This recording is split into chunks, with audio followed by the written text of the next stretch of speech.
to present today is no problem, of course. So what I would like to present today is recent progress on a mostly ongoing project joined with published Merkin, aimed at understanding the dimension spectrum of self-similar measures in Euclidean spaces of arbitrary dimension, of their convolutions, their projections, with ramifications possibly extending to the stochastically self-similar case. Now, all of these cases can be conveniently addressed with a single general framework, which I'll try to describe in a fair amount of detail today, whereas for obvious time constraints, as far as the applications of our main results go, I will exclusively focus on the self-similar case in the interest of time. So let's get started with some background and motivation. So as is familiar, I guess, to everybody in the audience, considerable efforts in fractal geometry are devoted to the investigation of various notions of dimensions, either for sets or for measures. Some of them have already appeared in the previous talk. These sets and measures can have various origin, dynamical, arithmetic, or geometric. And there are several notions of dimensions one can define for them. This talk is exclusively focused on measures, and in particular, we would like to understand the multifractal, what's called the multifractal structure of a Borel probability measure on RD, Euclidean dimensional space, which is conveniently described as what goes under the name of the LQ spectrum. So let me motivate the definition of the LQ spectrum a little. So let's consider in RD, for every integer m, dm denotes the partition of RD into cubes of side length 2 to the minus m. And once you fix such a partition and you take the probability vector mu of q for every cube, now this describes, of course, how the mass of mu is distributed among cubes at the mth generation. And if you take the moments of this probability vector, so the sum of all mu q raised to the power little q for an exponent q bigger than 1, well, these moments, they give you an indication as to how close the vector is to being, on one side, uniform, meaning the mass is equally distributed among cubes at the mth generation, or at the end of the spectrum, trivial. Namely, there is just one cube that carries all the mass. More precisely, if mu, assuming without loss of generality under rescaling that mu is supported inside the unit cube, then it's an elementary exercise to check that these q moments are bounded on one side by 1, and on the other side, the lower bound is 2 to the minus md times q minus 1. And equality occurs only in the previously mentioned case, when you have a Dirac mass, when the probability vector is trivial, then you have the 1, and when it's uniform, then you have the 2 to the minus md times q minus 1.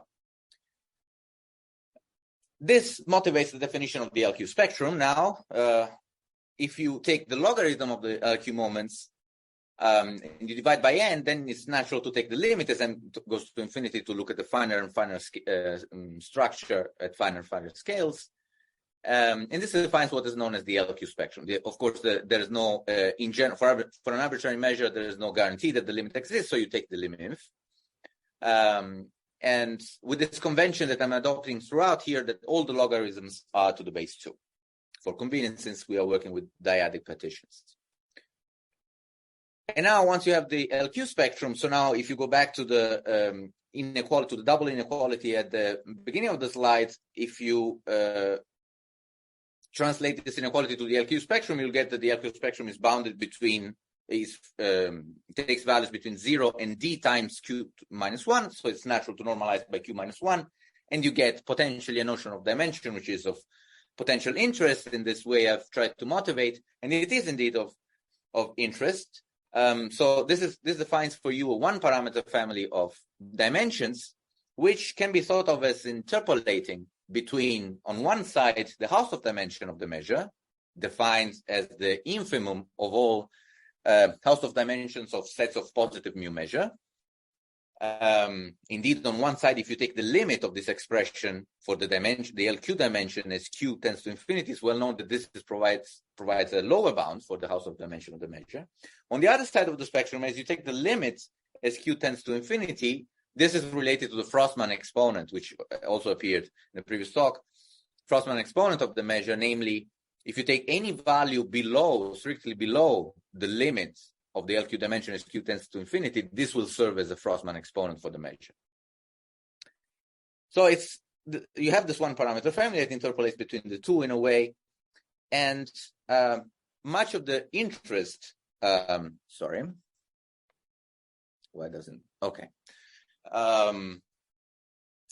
this notion is that is what goes under the name of the multifractal formalism, which is the principle according to which if you know the LQ spectrum and under suitable regularity assumptions, the Fanchel-Legendre transform, or the convex transform of the concave transform of this function of the LQ spectrum will give you, again under appropriate assumptions, the dimension what's known as the dimension spectrum of the measure, namely the set of house of dimensions of all the level sets of the local dimension of the measure. Namely, you fix a parameter, you take all points such as the local dimension equals of the measure at that point equals to that parameter. You have a one parameter family of sets. You want to understand the house of dimension. That's precisely the multifractal structure, if you want, of the measure.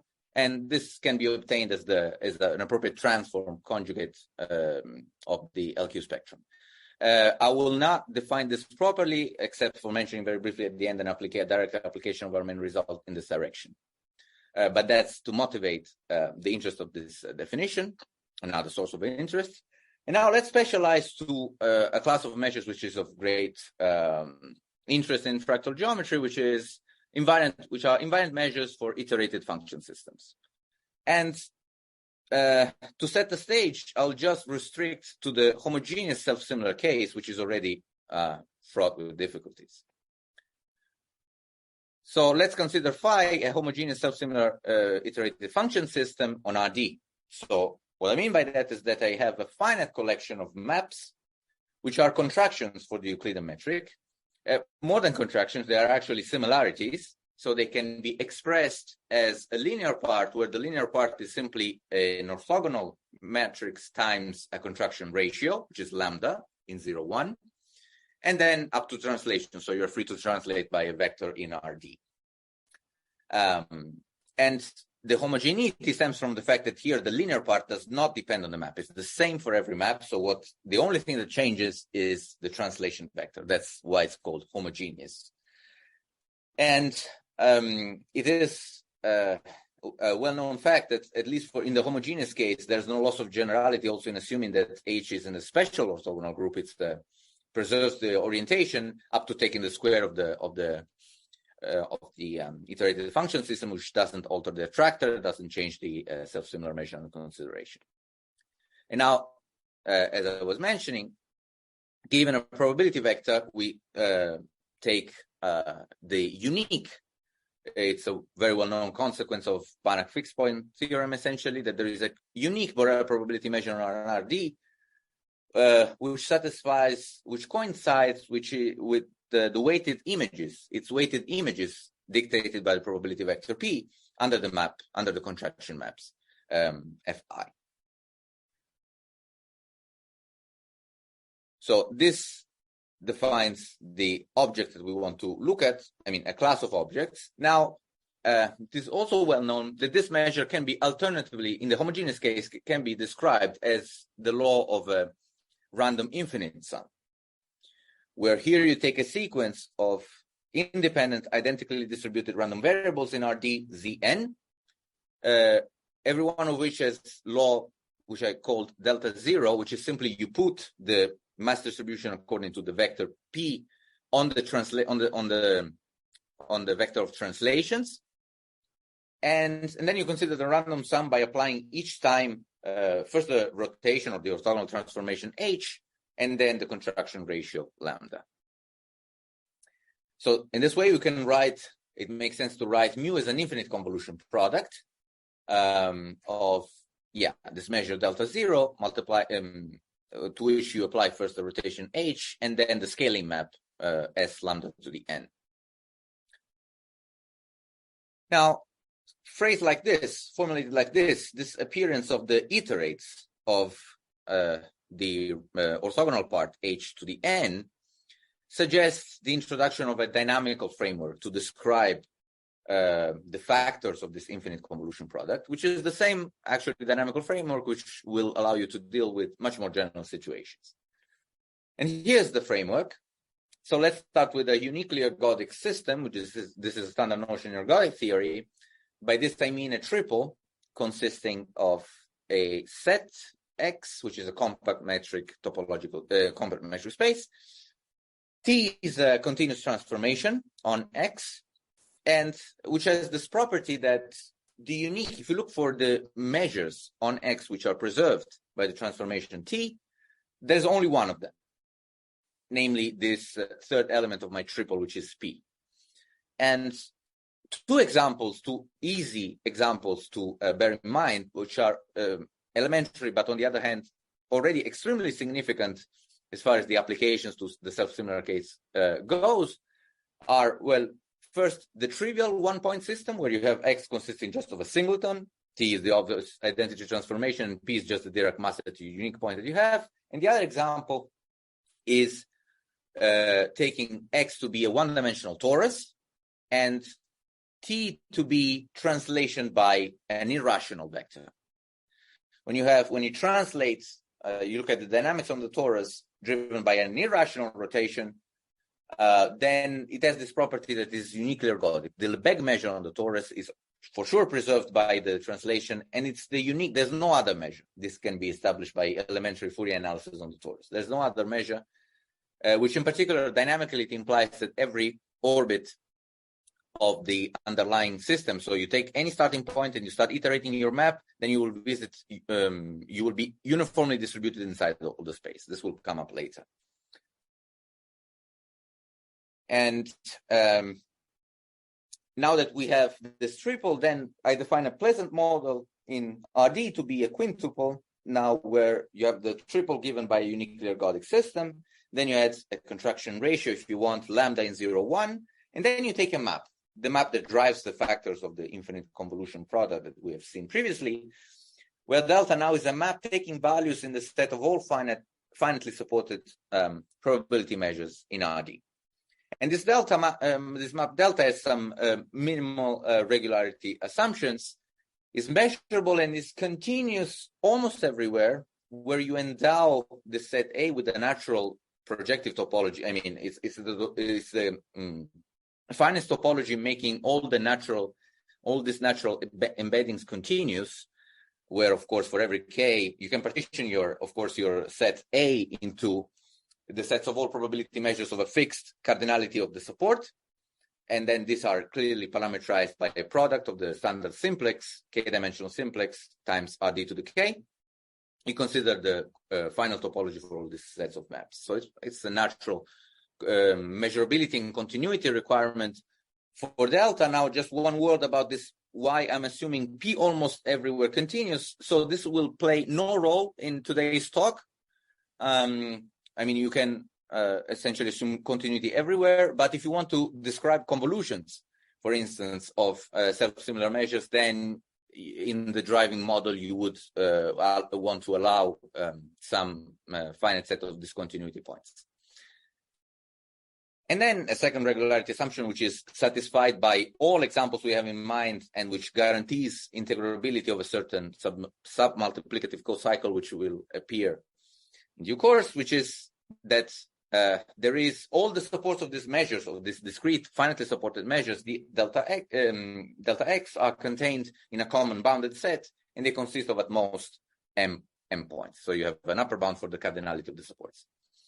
Once you have this model, then this generates a collection mu x of dynamically driven self-similar measures. This is a generalization of the infinite convolution product we saw earlier, where now you take the infinite convolution of all these measures, where you take your delta map, you evaluate along an orbit of the point, the Tn orbit, the orbit under T, under the map T of the point, take all these measures and you scale down at each step by a factor lambda. And this defines you a collection of measures parameterized by the points in your in the phase space of your underlying dynamical system. Now, just like you have a notion of LQ spectrum and LQ dimension of a measure, you can adapt this fairly easily to a model.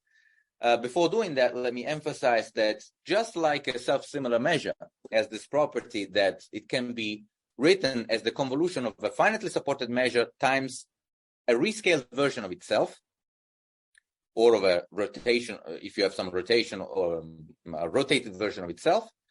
Here in general, you have this dynamical self-similarity relations, which is that mu x is the convolution of a discrete measure, the first, when you apply the convolution for the first n factors, and then you have a rescaled version of, not of itself, but of the measure seen at a successive point in the orbits, mu t n of x. Now, the definition of LQ spectrum and LQ dimension is as follows. Instead of taking just a pointwise, you average over your space. You average these LQ moments that we have seen earlier for a single measure. You average over the space, and then you take again 1 over m, take the limit. And similarly, you define the dimension, LQ dimension for the model. Now, it's a fact that doesn't come as a surprise to dynamicists, that as a consequence of what's called the subadditive ergodic theorem of Kingman, which is a generalization of the more famous Birkhoff pointwise ergodic theorem to subadditive cocycles. Now, there is an underlying submultiplicative cocycle to which I already alluded to, which I will not specify. But in any case, as a consequence of this major fundamental result in ergodic theory, you have that this previous liminf defining the LQ spectrum and LQ dimension actually are limits. Not only that, for P almost every point, you can say that this function T chi and D chi, they describe really the LQ spectrum and the dimension spectrum of almost every measure, essentially. Now, once you have this this notion in place, then you can ask, okay, how do I compute?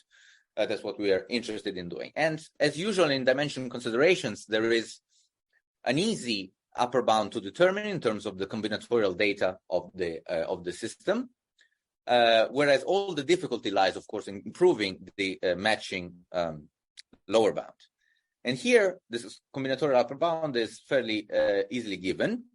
So for convenience of notation, instead of carrying all these LQ moments, and I'll prefer to work with discretized measures, it's completely equivalent. So we define at every step m some level m discretization of the measure. It's going to be a finitely supported measure, which in the limit, as m tends to infinity for the weak star topology, if you want, will converge to your measure mu x.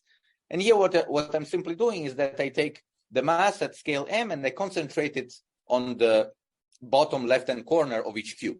So I'll have a measure which is supported on the additive subgroup of Rd consisting of the integer lattice scaled down by 2 to the m. So I'm just concentrating all the mass of a cube into one point.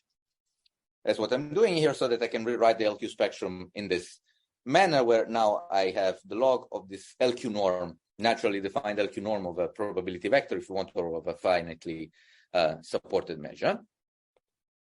And now, once I have this, okay, let me introduce a further parameter, which is an appropriate, convenient way of rescaling things, so that here you should think throughout that this m of n is so that you have 2 to the minus m of n is equal to lambda to the n.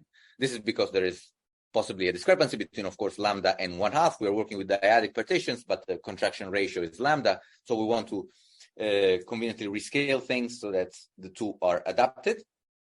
And now here's the upper bound, the natural upper bound. So the first equality, okay, of course you can restrict to any subsequence if you want to evaluate the limits defining the dimension. That's what I'm doing here in the first equality, except that I'm not considering mu x, but I'm considering the level n discretization. This is fairly easy to convince yourself of this. If you discretize at scale mn, which is basically lambda to the n, then the second factor in the dynamical self-similarity relation doesn't play any role for the convolution at this scale, because it lives inside the single cube, if you want, of radius lambda to the n. So you can also compute the dimension by simply restricting to the n level approximation. And then the second inequality, well, it's elementary. Of course, if you discretize a measure, a finitely supported measure, then your LQ norm increases. So since you're taking the minus here, minus log, you have an upper bound. And now for the level n approximation, this is a convolution of n factors, of n discrete measures. And again, you have a lower bound now as in terms of the product. So the LQ norm is bounded from below by the product of the LQ norm of the factors. And now here you have a typical expression that appears, the log of the product is the sum, and this is the typical expression that appears in any ergodic theorem, and by the, say, Kingman subadditive ergodic theorem, here already Birkhoff suffices, you will know that almost everywhere this quantity in the numerator converges to the space average of the logarithm of the norm of delta, of the map delta. And this quantity, which I have reached on the right-hand side, I call the expected LQ dimension ds chi of q. So this is a natural upper bound given by the data of the system without any assumption, essentially, on the system. Now, the question is that, of course, also D is an upper bound for that, because the measure lives inside RD. Okay, when do we have equality, or if you want, what are the mechanisms that produce a dimension drop here? Now, let's consider the case of self-similar measures. So you can have a dimension drop in case of exact overlaps, of course, because so when you have two different maps at level at generation M that coincide, then you can express the same measure by using a strict subset of the original iterative function system, or of a power of it. And so you have that really the combinatorial dimension, if you want, the ds chi will have a lower value for this new system, and then you can have a dimension drop in this case. But not only that, I mean, this would already conjecturally be the only obstruction in dimension 1, but in higher dimension, there is a trivial dimension drop for the other factor, for the D.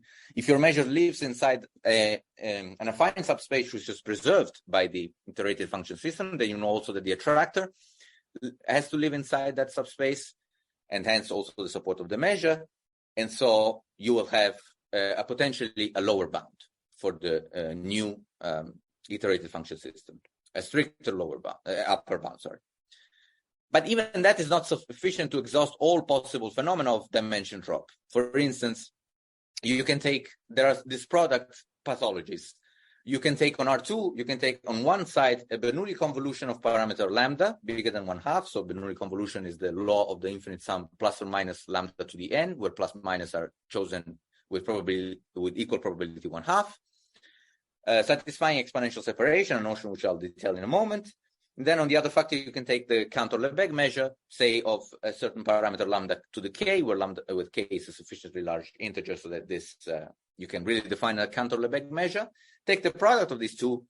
Now, since the dimension of the Bernoulli convolution will be 1, but the expected dimension for the Bernoulli convolution will be strictly higher than 1 if you do the computation, since lambda is bigger than 1/2.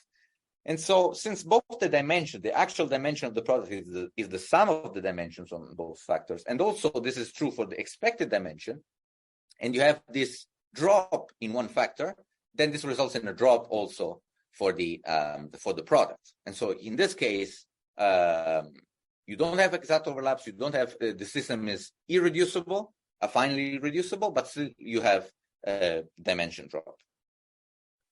Now you want to rule out this pathologies where you have some excess dimension that somehow is accumulated on some affine on translates of a linear subspace, and so you make the following definitions.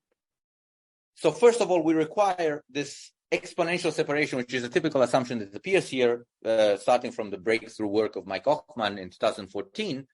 On the exact overlaps conjecture in one dimension. So here it's a bit more than ruling out exact overlaps. You want to rule out super exponentially close overlaps. And so you say that the model satisfies exponential separation if for p almost every x, you have that the atoms of this level n approximation along a certain subsequence, they are exponentially separated where the C is common and you raise to the power nj. And they are also distinct, where distinct is a little abuse of terminology here. By atoms being distinct, I mean that each atom of the measure can be reached with a unique path across the convolution. Or if you want, the map which goes to from the product of all the supports of the SI, S lambda I delta TIX to the sum of their support is injective. So there's only one way to reach every element of the measure. That's what I mean by distinct. And also, that's not the only thing you want to rule out. You want to rule out saturation on line, so you make this definition. So you consider the Grassmannian of all hyperplanes in RD, and for each of these, you can define a projected model. You simply project everything down. So you have your measure delta at the beginning. So the driving system is the same, but you project all the measures to your hyperplane. This defines a new placid model. It's very easy to check. And you say that the original model is Q unsaturated on lines for some Q if you have this strict inequality. So the dimension accumulated on the hyperplane is strictly bigger than the original dimension minus 1. This essentially tells you that you want to avoid product situation as the one I've illustrated before, because for product situation is one of the factor on some line is a measure with full dimension, with full LQ dimension, then this you want to avoid, as to avoid examples as the one I've previously illustrated. So this is what this strict inequality amounts to. So you don't want to be saturated on lines. And under this assumption, that's our main result, which states that given a pleasant model satisfying exponential separation and Q unsaturation for some values of the parameter Q, then you have equality. There's no dimension drop. So you take the limit defining the LQ dimension, and then it will converge to the quantity that we saw above. So this average renormalized by Q minus 1 times log lambda. And this limit actually is uniform in X. This is a feature of the unique ergodicity of the underlying dynamics. I won't focus on that very much. But this in particular tells you that for every X, the dimension, the LQ dimension has this form. Now, this clearly, this encompasses the one-dimensional case, which was proven by Pablo in a paper that appeared in 2019, where there only exponential separation is needed.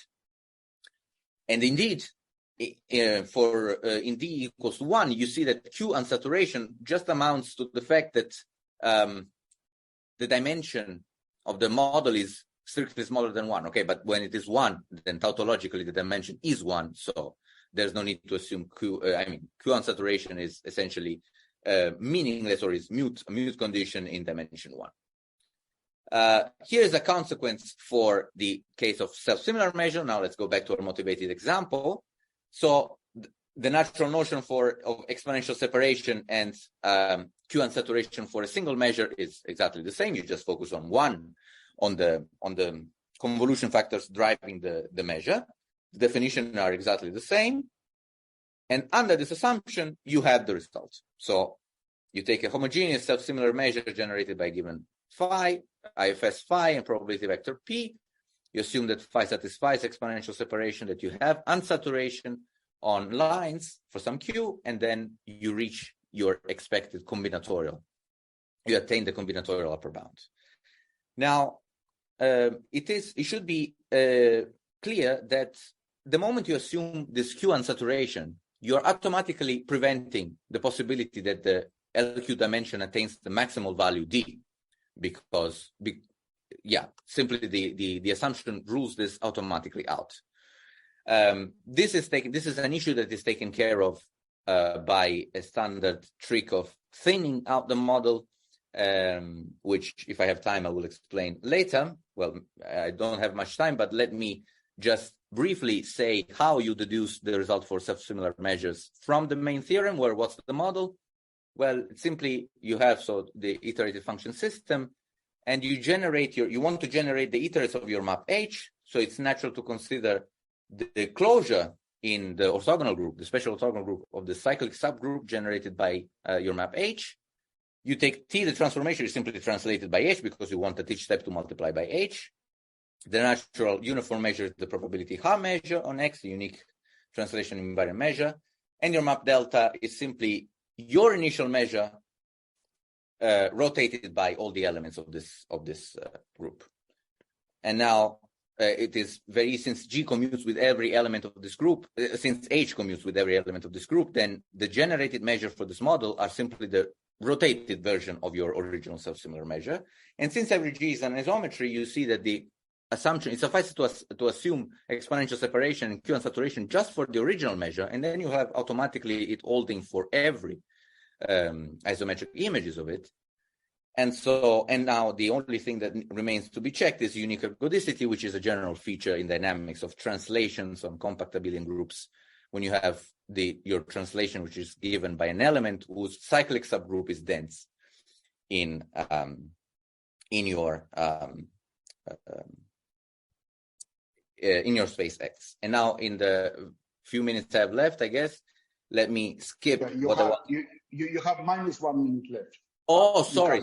Okay, so probably you can finish, but yeah, just a little.